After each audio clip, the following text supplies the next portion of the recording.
Like a lot of people my age, I didn't really put much stock on anything with George Lucas's name on it after the first prequel. That means I missed Genndy Tartakovsky's, I never know if I'm saying that name right, miniseries The Clone Wars.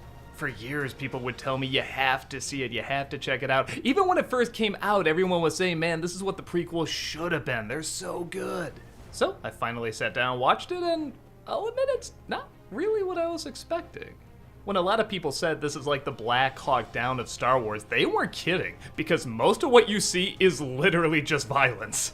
For a long time, particularly in part 1, there's almost no dialogue. Now, with the prequels, you could say that's a good thing, because we all know what the dialogue in the prequels is like, but at first I was like, man, I do need a little bit, guys. Genndy's animation has proven to be spectacular over time, and let's face it, he actually can do animation very well where there is no dialogue. He did an entire show based around it. But at first, I wasn't convinced this was working, and I remember the exact moment where I went, uh-oh, we're in trouble. And that's when Anakin looks at Padme in those weird styles that I think looks awesome in other Genndy stuff, but looks a little odd in Star Wars. And they just look at each other, and I felt nothing. Which, again, you could argue is kind of just the prequels as usual, but I really like Genndy's work, and I like how much he can do without any dialogue, so this did concern me. But John Woo used to talk about the ballet of violence he used to use in his movies, and that's kind of what this becomes. Maybe not a ballet of violence, but a language of violence. Which kind of sounds awful, but it also kind of sounds bad too, and it actually does start to transform into something interesting. Kind of like a Samurai Jack or Primal episode, what they say verbally isn't that important.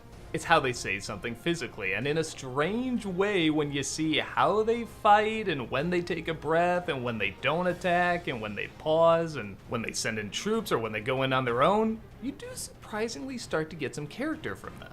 I always thought the Clone Wars movie was the first appearance of Ventress, but I guess it was here, and it's not a bad first appearance. If I never saw the Clone Wars series, I would be asking, who is this character? I want to know more about this character. General Grievous, I guess, makes his first appearance here.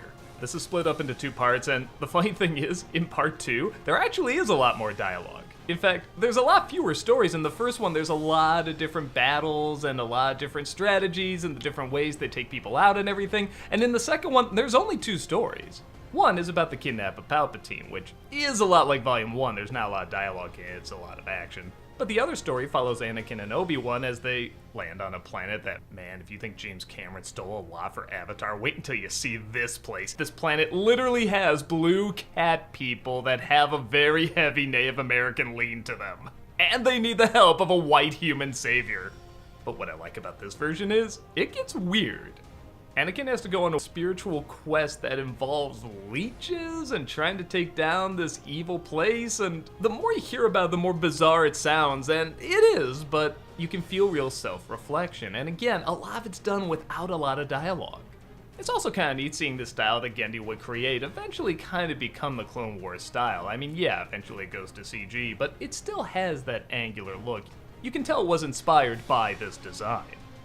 So, starting from a place of kind of worrying at the start, thinking I wasn't going to get invested, by the end, I did end up enjoying it. But, like I said, it wasn't what I was expecting, and I don't think it's anywhere near the best Star Wars. I understand why it got a following, it has a very cool style, it has great people involved, and it came out at a time where there was like no good Star Wars stuff at all. I mean, I know you can complain about right now, but there's a few good things here. We just had the 2 prequel movies. This was kind of a godsend. But it is good if you know what you're getting into. I think that does help going in. It's not going to be Clone Wars the series, but it isn't going to be mindless action either. It's more mindful action, if that makes sense. Like there's an art to it, an energy to it, even kind of a meditative state to it after a while. Which I know sounds strange, but if you know this guy's work, you know that makes a lot of sense. Grab a lightsaber, grab a blaster, and jump on in to this mindful violence.